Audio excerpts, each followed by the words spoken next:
السلام علیکم ورحمۃ اللہ، بسم اللہ والصلاۃ والسلام علی رسول اللہ۔ سوال آ گیا اللہ تعالیٰ نے انسان کو کیوں پیدا کیا؟ اس کے 2-3 جواب ہیں۔ سب سے پہلا جواب تو یہ ہے کہ میں اور آپ کون ہوتے ہیں؟ یہ اللہ سے پوچھنے والے، وہ ذات بابرکات خود یہ اعلان کرے یفعل اللہ ما یشاء، اللہ تعالیٰ جو چاہتے ہیں وہ کرتے ہیں۔ تو میری اور آپ کی کیا مجال کہ ہم اللہ سے یہ سوال کریں کہ جی اللہ نے آپ نے ہمیں کیوں پیدا کیا ہے؟ یہ اللہ تعالیٰ کی گستاخی ہے۔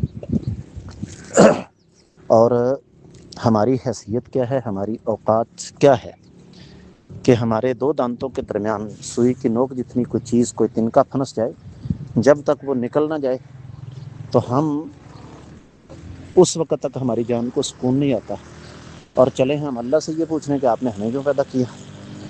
دوسرا جواب یہ ہے، رب کائنات فرماتے ہیں وما خلقت الجن والانس الا لیعبدون، میں نے جنوں اور انسانوں کو اس لیے پیدا کیا کہ یہ میری عبادت کر سکیں۔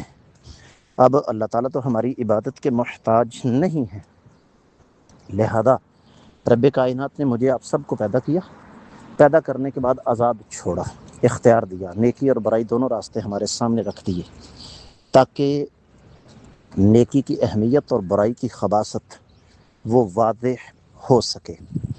اور اس وقت بھی آپ یہ دیکھیں کہ بلا شبہ نیکی کرنے والوں لوگوں کی تعداد اگرچہ کم ہے، لیکن آج بھی ان کو تعریف و توصیف کی نظر سے دیکھا جاتا ہے، جس کا سب سے بڑا ثبوت یہ ہے کہ جس معاشرے میں شراب پانی کی طرح بہہ رہی ہے، یورپی معاشرہ، امریکن معاشرہ، غیر مسلم، وہاں بھی جب رشتہ کیا جاتا ہے تو ایک طرف ڈرنکر کی بجائے نان ڈرنکر کو ترجیح دی جاتی ہے۔ اس کا مطلب ہے کہ برائی کی نفرت انسان کے دل کے اندر موجود ہے، تو اللہ نے برائی کی خباثت اور نیکی کی اہمیت واضح کرنے کے لیے پیدا فرمایا۔